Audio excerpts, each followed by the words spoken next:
Ben, bonjour Christine. Bonjour, Christine, Mario. je voulais savoir c'est quoi ton rôle au niveau de la Régie régionale des matières résiduelles? Moi, en fait, je suis chargé de projets spéciaux, donc je m'occupe de tous les volets de projets environnementaux que la régie souhaite mettre de l'avant. OK.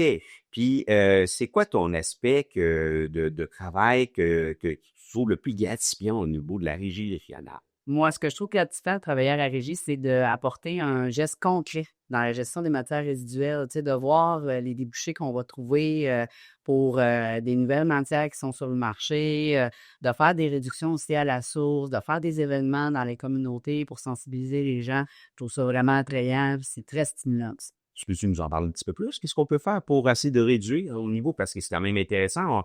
Plus qu'on va faire pour maximiser, en fait, on va avoir moins de déchets ultimes dans le site d'emplissement. C'est sûr que la régie a mis sur place le bac brun, là, notre fameux bac brun là, qui est un bac très facile d'utilisation aussi si on compare ce qui est fait ailleurs, parce que c'est toujours intéressant aussi de voir ce qui peut en ressortir. Le bac brun est une belle réussite pour la régie parce que ça permet de détourner toutes les matières organiques. Puis, c'est revaloriser aussi cet aspect-là et redonner aux citoyens par du beau compost une fois par année.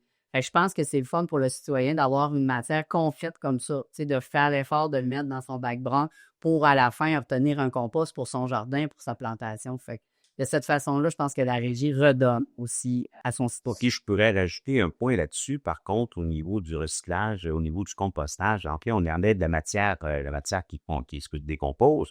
Donc, on vient aussi d'éliminer un facteur pour des gaz qui s'échappent aussi du site d'enfouissement. Donc, des fois, il y a des gens qui se plaignent pour les odeurs qu'on peut avoir, mais si le monde participe, les citoyens participent davantage au compostage, on va aussi aider davantage pour le type d'emplissement.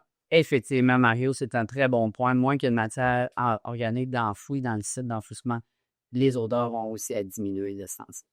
Qu'est-ce qu'on peut faire en fait pour alimenter davantage, pour maximiser la gestion des matières résiduelles? Il y a des choses, il y a la technologie qui est là qu'on peut ajouter. Est-ce que la régie est en ligne vers cette partie-là? Effectivement, c'est une orientation là, qui a été demandée de par les administrateurs de voir ce qu'on pouvait mettre comme technologie de l'avant. Quels sont des types de technologies qui peuvent être implantées au niveau de la régie de la régie des matières résiduelles? La régie a comme projet pilote d'implanter prochainement la collecte intelligente. La collecte intelligente va permettre, en mettant des puces sur les packs de collecte, de savoir quel secteur de son territoire a moins de compost, a moins de recyclage. De cette manière-là, on va pouvoir aller sensibiliser les citoyens à poser le bon geste. Fait que ça va nous permettre d'avoir un portrait global de où le taux d'utilisation est le moins élevé. Donc, on pourra plus axer à faire la pédagogie au niveau de ce secteur-là, des fois, qui aurait besoin d'aide pour mieux comprendre, de faire un effort pour maximiser au maximum le recyclage ou le compostage. Effectivement. De cette manière-là, Mario, on va réussir à faire une différence sur le site d'enfouissement. On va avoir moins de déchets, moins d'enfouissement. Donc, meilleur pour l'environnement. Effectivement. Ben oui. Mario, moi, j'ai une question pour toi. Qu'est-ce qui a motivé ton implication au sein de la régie sur le conseil d'administration? Je vais être honnête avec toi, Christine. Au départ, le poste au niveau de la régie régionale m'a été imposé par la ville de Pont-Rouge. Au départ, on m'a donné le poste, puis je ne connaissais pas des matières résiduelles. Et comme je suis un gars curieux, ben me suis investi davantage. Et quand je m'investis, je ne me vais pas à double vitesse, c'est une vitesse puis ça arrête. Fait que donc, je me suis impliqué. Pour moi, pour bien comprendre, il fallait être dans ceux qui pouvaient être au niveau décisionnel pour pouvoir prendre les bonnes décisions. Et je suis un gars qui ne regarde pas la parade. Je suis toujours un gars qui fait partie parce que en fait, il y a toujours quelque chose qu'on peut faire. Comme que je fouille moindrement, ben c'est sûr et certain que ça a venu me chercher sur certains points. Puis là, on parle de l'environnement. On parle aussi, bon, la question des odeurs qu'on a connues au niveau de la ville de Pont-Rouge. La ville de Pont-Rouge, on est voisin du site d'enfouissement. Donc, il est important d'avoir quand même des yeux pour s'assurer que les administrateurs qui sont là prennent les bonnes décisions, autant pour nous, les citoyens qui sont proches, mais pour l'ensemble des citoyens du comté de Portneuf. Parce que la régie représente quand même les 18 municipalités, puis on a quand même d'autres municipalités qui sont à l'extérieur de la MRC de Port. Parfait. Puis, Quel est ton rôle et responsabilité en tant qu'administrateur? Qu'est-ce que tu as comme vision de la régie, on peut dire 2.0? En fait, mon rôle, premièrement, je suis vice-président de la régie des matières visuelles de Portneuf. Puis ma vision 2.0, en fait, c'est ça. Pour moi, ça me touche beaucoup pour la question de la technologie, d'implanter la technologie afin de maximiser davantage d'avoir juste le déchet ultime qu'on va enfouir. Et les conséquences de ça, il y a des belles conséquences. En fait, c'est que plus qu'on va recycler, plus qu'on va composter, moins qu'on va avoir de déchets à enfouir. Donc, c'est de l'argent qui revient pour la régie. La régie, elle peut faire de la recherche et développement à ce moment-là. Fait que, il y a beaucoup de choses qu'on est en train de travailler. Je prends un exemple, Carbone Action. Carbone Action, qu'on vient récupérer le méthane. Le méthane pour faire du propane on va éjecter après au niveau du réseau énergie.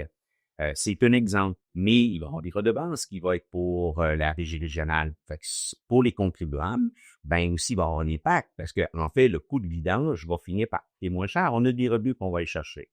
Si au niveau du recyclage, on parle du recyclage qu'on va maximiser, là, on a Recycle Québec qui s'est impliqué. Ben, ça nous permet d'avoir des places à forer, des nouvelles mines, autrement dit, de choses qu'on peut pouvoir recycler. Ben, ça, c'est intéressant. Mais ce qui m'intéresse encore plus, c'est, puis on regarde pour s'en aller vers là, c'est de retrier les déchets au niveau avec l'intelligence ou la robotique, qui va faire en sorte que des individus qui vont jeter des choses au niveau des vidanges vont pouvoir, là, je ne le dis pas tout de suite, hein, mais c'est dans une vision, pouvoir revoir à recycler toutes les choses qui peuvent être encore retirées pour finir à avoir un déchet utile. Plus qu'on va faire en sorte qu'on va avoir juste un déchet ultime au niveau de nos déchets, on va garder notre site plus longtemps, donc ça va coûter moins cher pour les contributeurs. C'est une excellente nouvelle. Cette vision-là permet justement de voir à long terme pour les contribuables, puis pour les citoyens, puis pour le site d'enfouissement. Exactement. Autre chose qu'on a faite pour aider, on prend la première cellule on a implanté roseau. C'est des arbres qu'on a plantés, mais en fait, ça vient capter de l'eau, autrement dit, dans le sol, qui fait en sorte qu'on a quand même moins d'eau à traiter en ce moment-là au niveau du site. Ça aussi, c'est une autre chose. Fait qu'il y a beaucoup de choses qui est en branle présentement, plusieurs façons de faire pour faire en sorte qu'on ait le moins de liquide à traiter et faire le fait même, ben, ça arrive aussi que des odeurs vont finir par les contrôler aussi au niveau du site d'emplissement. Oui, parce qu'en sortant la matière organique, comme on disait tout à l'heure, c'est un générateur vraiment de gaz, d'odeur, de H2S. C'est sûr que ça va permettre d'avoir un site plus périn pour l'ensemble des voisins du site. Puis, les rameaux, comme tu disais, le projet Rameau, effectivement, ça va permettre de faire moins de rejets à la rivière, moins d'impact sur le milieu récepteur de la rivière Jacques-Cartier. C'est tous des beaux projets. La régie est verte, mais elle n'est pas juste verte sur tous les aspects. Là. C'est ça, exactement. C'est pas juste un mot. C'est pas juste un nom. Effectivement. Christine, tu peux me dire, quels sont les impacts au niveau de la collectivité par rapport à ton travail?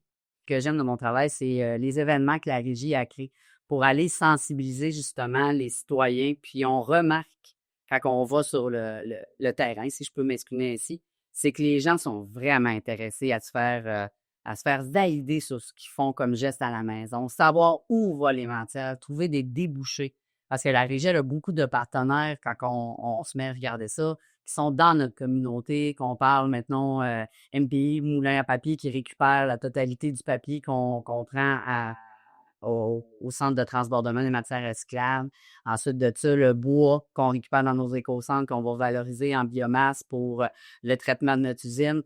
Fait moi, ça, là, ça me fait que c'est concret comme geste. C'est des choses qui est simple, c'est des gestes que les citoyens posent, puis qu'on est capable de leur dire, oui, vos matières que vous triez à la maison, l'effort que vous faites, c'est redistribuer la plupart du temps aussi à l'intérieur de la MRC de Portneuf. Comment tu évalues l'impact au niveau de ton travail sur la réduction des déchets au niveau de la protection de l'environnement?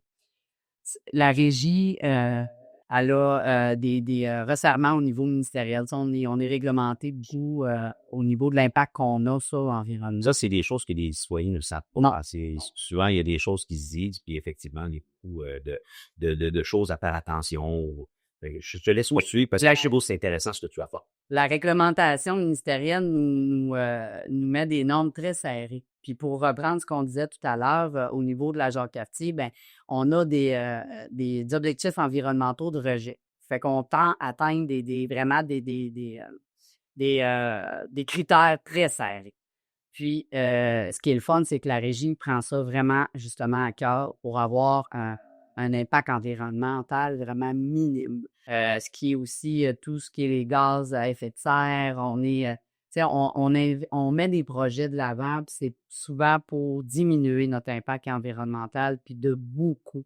Fait que c'est ça qui est le fun ben, fun, oui, parce que, comme tu dis, c'est pas une information que tous les citoyens savent.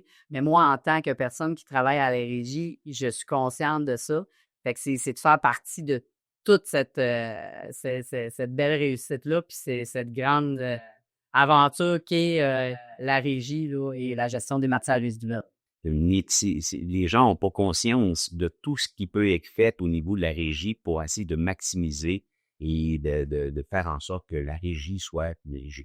Effectivement. Puis les gens, dans le fond, ils savent pas que la régie est tout le temps en continuelle recherche de solutions. Tu sais, on va essayer une nouvelle technologie que c'est pour, mettons, pour le recouvrement journalier sur les cellules d'enfouissement, des nouvelles technologies quand on fabrique aussi les cellules d'enfouissement, quand on les construit, c'est tout un projet d'envergure. Fait qu'on est tout le temps en continuelle recherche de développement sur des nouvelles technologies ou des nouvelles techniques pour justement avoir une empreinte le plus petit possible au niveau environnemental puis être un bon voisin aussi pour toutes les municipalités envoisinantes. Merci beaucoup, Christine. Ça me fait plaisir. Merci, Mamio. C'était vraiment très intéressant comme discussion.